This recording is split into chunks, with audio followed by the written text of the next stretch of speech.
سے پہلے کہ کوفہ کے لشکر کو رے پر غلبے کے لیے تیار کریں، مکے کی طرف جاؤ اور حسین اور اس کے ساتھیوں کا راستہ روک دو۔ سر انجام سن 61 ہجری قمری میں عمر سعد نے رے کی بادشاہت کے خواب کے تحت ایک انتہائی بڑے لشکر کے ساتھ امام مظلوم اور ان کے قلیل ساتھیوں کا راستہ روک دیا۔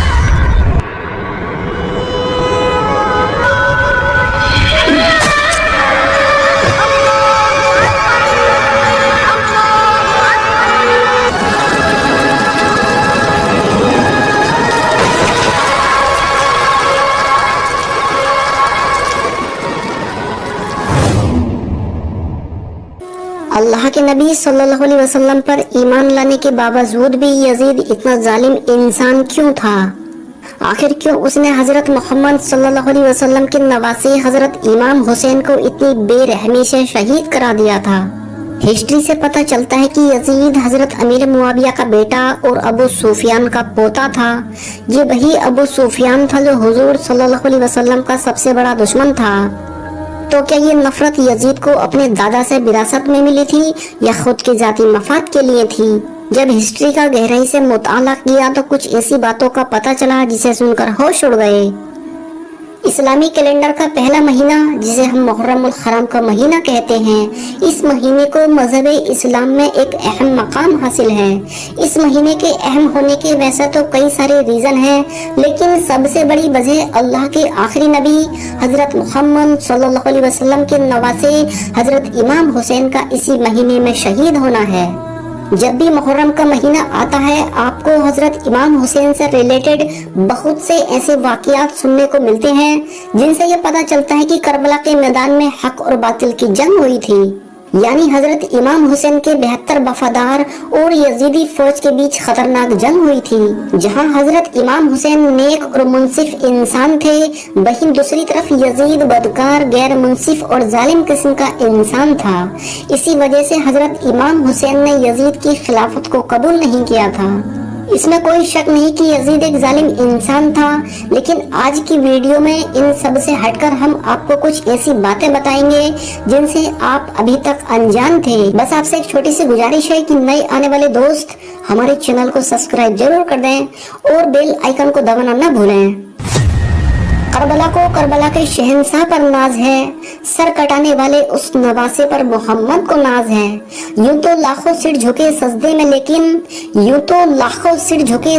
لیکن حسین نے وہ سجدہ کیا جس پر خدا کو ناز ہے۔ اسلام کے سب سے آخری پیغمبر یعنی حضرت محمد صلی اللہ علیہ وسلم کے اس دنیا میں ظاہری طور پر پیدا ہونے سے بھی پہلے عرب دیش میں 2 خاندانی بھائی رہا کرتے تھے، جن میں سے ایک کا نام حاسم تھا اور ایک کا نام امیہ تھا۔ حاسم کے گھر والوں کو ہی اس دور میں اللہ کے گھر یعنی کعبہ شریف کے نظام کو سنبھالنے کی ذمہ داری تھی، یعنی حاسم کے گھر والے ہی کعبہ شریف کے سارے انتظام دیکھا کرتے تھے۔ حاسم بہت نیک انسان تھے، ان کا اخلاق ایسا تھا کہ جو بھی ان سے ایک بار ملا کرتا اس کے دل میں ان کے لیے محبت پیدا ہو جایا کرتی تھی۔ خانہ کعبہ کی ذمہ داری اور نیک انسان ہونے کی وجہ سے حاسم کے پورے عرب میں بہت عزت تھی۔ وہیں دوسری طرف امیہ کا کردار بڑا کڑک تھا، جو بھی اس سے ایک بار ملتا تھا اس سے دوبارہ نہ ملنے کی دعا کیا کرتا تھا، کیونکہ اس کا اخلاق اور لوگوں سے اس کا بات کرنے کا طریقہ بڑا ہی غلط تھا۔ اس وجہ سے اسے کوئی بھی عزت نہیں دیا کرتا تھا۔ امیہ اسی وجہ سے اپنے بھائی حاسم سے حسد کیا کرتا تھا اور اسی وجہ سے امیہ ایسی بہت ساری حرکتیں کیا کرتا تھا جس کی وجہ سے اسے عرب میں حاسم سے بھی زیادہ عزت مل سکے، لیکن وہ اپنے اس مقصد میں کامیاب نہیں ہو پاتا تھا۔ دھیرے دھیرے حاسم اور امیہ کی یہ نفرت بڑھتی چلی گئی، لیکن اس میں کوئی شک نہیں کہ یہ نفرت ایک طرفہ تھی۔ امیہ کی یہ نفرت اتنی خطرناک تھی کہ امیہ کے مرنے کے بعد بھی یہ نفرت قائم رہی۔ جس طرح امیہ حاسم سے نفرت کیا کرتا تھا، اسی طرح امیہ کی آنے والی نسلیں بھی حاسم کی نسلوں سے نفرت کرنے لگیں۔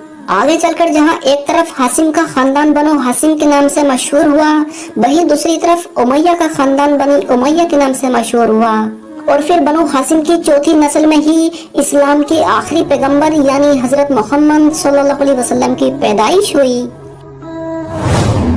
जब 40 साल की उम्र में अल्लाह के नबी सल्लल्लाहु अलैहि वसल्लम ने मक्का के लोगों के सामने अपनी नबूवत का ऐलान किया, तो वैसा तो इसमें कोई शक नहीं कि मक्का के सारे लोग आपके खिलाफ हो गए थे। यानी मक्के का कोई भी इंसान आपको नबी मानने के लिए राजी नहीं था। लेकिन पूरे मक्के में सबसे ज्यादा किसी को दुख हुआ तो वो बनु उमैया के खानदान को हुआ था, क्योंकि बनु उमैया को दुख इस बात का था कि हमारे दुश्मन खानदान में एक नबी कैसे पैदा हो सकता है। इस्लाम की इब्तिदा में मुसलमानों और कुरैश के दरमियान जितनी भी जंगें हुई, उन ज्यादातर जंगों में मुसलमानों की फौज के मुकाबले में दुश्मन फौज की तरफ से बनु उमैया के सरदार यानी अबू सुफियान ने ही सिपह सलारी की थी। मक्का फतेह होने से पहले तक अबू सुफियान ही वो इंसान था जिसने मुसलमानों का सबसे बड़ा दुश्मन होने का किरदार निभाया था। मक्का फतेह होते ही हजरत अबू सुफियान भी ईमान ले आए थे।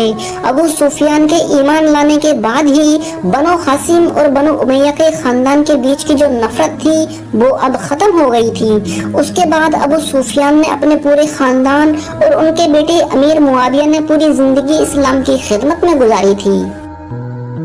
लेकिन बनु हासिम और बनु उमैया के बीच की दुश्मनी उस वक्त खत्म हुई थी जब प्यारे नबी सल्लल्लाहु अलैहि वसल्लम जाहिरी तौर पर इस दुनिया से रुखसत होने के बिल्कुल करीब थे। हुजूर सल्लल्लाहु अलैहि वसल्लम के इस दुनिया से तशरीफ ले जाने के बाद भी हजरत अबू बकर सिद्दीक और हजरत उमर फारूक आजम के दौर में बनु हासिम और बनु उमैया के दरमियान सब कुछ ठीक ठाक चलता रहा। लेकिन फिर अचानक तीसरे खलीफा हजरत उस्मान गनी रजी अल्लाह ताला अन्हु, जो कि खुद बनु उमैया से ताल्लुक रखते थे, इनकी खिलाफत में बनु हासिम और बनु उमैया के दरमियान रिश्ते खराब हो गए। कहा जाता है कि मदीने में मरवान नाम का एक शख्स था जिसे उसकी गलत हरकतों की वजह से मदीने से बाहर निकाल दिया गया था। लेकिन हजरत उस्मान गनी के दौर में वो शख्स फिर से मदीने में आ गया और उसने मदीने में आकर हजरत उस्मान गनी रजी अल्लाह ताला अन्हु के खिलाफ एक गिरोह खड़ा कर लिया। देखते ही देखते बात बिगड़ती चली गई और एक वक्त वो आया कि इसी झगड़े की वजह से हजरत उस्मान गनी की शहादत हो गई। हजरत अली के खलीफा बनाने के बाद अबू सुफियान के बेटे अमीर मुआविया ने हजरत अली के सामने एक शर्त रख दी और वो शर्त ये थी कि मसनद पर बैठने के बाद सबसे पहले आप हजरत उस्मान गनी के कातिलों से बदला लें। यहाँ आपको बता दें कि हजरत अमीर मुआविया भी उस वक्त मुल्क शाम के हुक्मरान थे, जो कि इस्लामी सल्तनत का ही एक सूबा था। अमीर मुआविया की शर्त पर हजरत अली का ये कहना था कि मैं अभी बदला नहीं ले सकता, क्योंकि अभी मदीने के हालात खराब हैं। अगर हम अभी हजरत उस्मान गनी की शहादत का बदला लेंगे तो मदीने के हालात और भी ज्यादा बिगड़ जाएंगे। इसलिए पहले मदीने के मौजूदा हालात को सही होने दिया जाए, उसके बाद उस्मान गनी की शहादत का बदला लिया जाएगा। हजरत अमीर मुआविया को ये बात पसंद नहीं आई और फिर हजरत अली और हजरत मुआविया के दरमियान इस बात को लेकर झगड़ा बढ़ता चला गया और इन दोनों सहाबियों के बीच होने वाले इख्तिलाफ का सबसे बड़ा फायदा उन मुनाफिकों को हुआ जो जाहिरी तौर पर तो मुसलमान थे लेकिन अंदर से मुसलमानों के दुश्मन थे। उन लोगों ने इस मौके का फायदा उठाकर मुसलमानों को आपस में ही लड़ा दिया। एक मुस्लिम भाई की तलवार अपने दूसरे मुस्लिम भाई पर उठ चुकी थी। हजरत अली की खिलाफत का पूरा वक्त मदीने के हालात को बेहतर करने में ही गुजर गया और आखिरकार इसी मशगूलियत में हजरत अली की वफात भी हो गई। हजरत अली की वफात के फौरन बाद आपके बड़े बेटे हजरत हसन ने खिलाफत को संभाला, लेकिन फिर 6 महीने के बाद हजरत हसन ने ये कहकर खिलाफत को छोड़ दिया कि मैं अपने मुस्लिम भाइयों के दरमियान झगड़ा कराने का जरिया नहीं बन सकता। और इस तरह हजरत इमाम हुसैन के बड़े भाई हजरत हसन ने अबू सुफियान के बेटे हजरत अमीर मुआविया से सुलह कर ली। अब इसके बाद अमीर मुआविया के पास पूरी दुनिया की मुस्लिम सल्तनत आ चुकी थी। लेकिन दोस्तों, अमीर मुआविया सहाबी रसूल और नेक दिल इंसान थे। इसी वजह से किसी भी इंसान को अमीर मुआविया की खिलाफत से कोई भी दिक्कत और परेशानी नहीं थी। लेकिन जब अमीर मुआविया के बाद उनका बेटा यजीद तख्त पर बैठा तो मुस्लिम कौम में एक तूफान आ गया, क्योंकि यजीद तो खिलाफत के लायक ही नहीं था। यजीद हर वो बुरे काम किया करता था जो इस्लामी कानून के खिलाफ थे। यजीद के बारे में बहुत सारे इतिहासकार अलग अलग बातें लिखते हैं। कोई उसे शराबी बताता है, कोई उसे जिनाकार बताता है, लेकिन दोस्तों सारी बातें इस बात पर मुत्तफिक हैं कि यजीद खिलाफत के लायक ही नहीं था। और यही वजह थी कि हजरत इमाम हुसैन ने यजीद की मुखालफत की। लाख दबाव में आकर भी हजरत इमाम हुसैन ने यजीद की बैत कबूल नहीं की और फिर इस्लाम की आखिरी पैगंबर हजरत मोहम्मद सल्लल्लाहु अलैहि वसल्लम के नवासे और हजरत अली के बेटे हजरत इमाम हुसैन ने यजीद की बैत करने से इनकार कर दिया और आप मक्का शहर वापस आ गए। जब तक इमाम हुसैन मक्का शहर वापस आए तब तक ज्यादातर लोगों को ये पता चल चुका था कि हजरत इमाम हुसैन यजीद की हुकूमत से मुत्तफिक नहीं है। इसी वजह से हजरत इमाम हुसैन को कूफा शहर से खत आना शुरू हो गए। आपको बता दें कि कूफा शहर में हजरत अली के वफादारों की तादाद बहुत ज्यादा थी। उसकी वजह यह थी कि हजरत अली के दौरे खिलाफत में मुस्लिम सल्तनत की जो राजधानी थी वो कूफा थी, इसलिए हजरत अली के चाहने वालों की तादाद कूफा शहर में बहुत ज्यादा थी।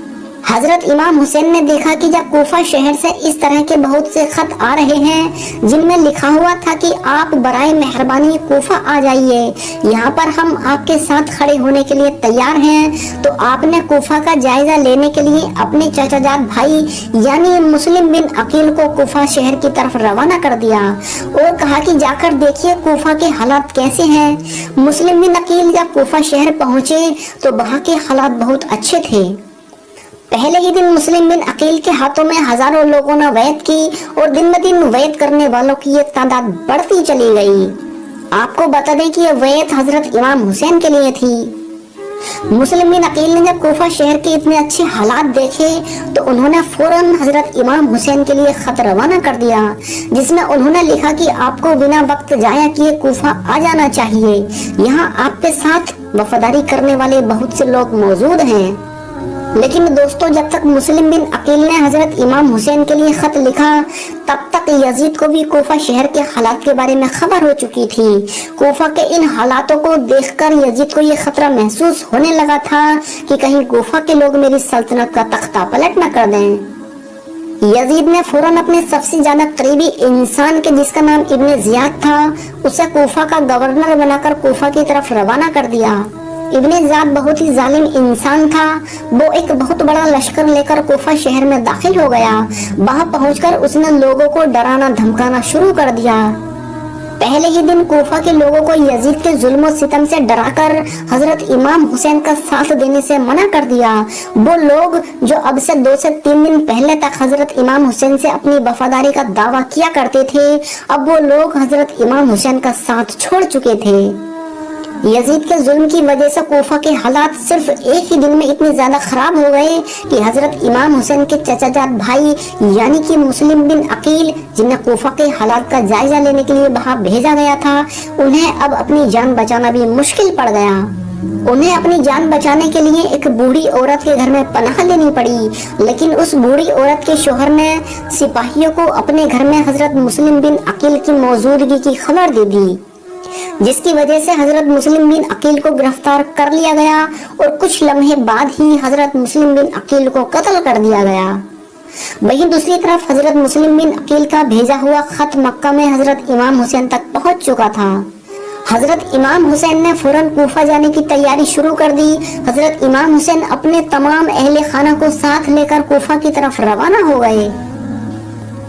जब आप कूफा शहर के बिल्कुल करीब पहुंच गए तो आपको यजीदी फौज ने रोकने की कोशिश की और शहर में दाखिल होने से मना कर दिया। हजरत इमाम हुसैन ने फरमाया, मैं तुम लोगों के बुलाने पर ही तो कूफा शहर में आया हूँ।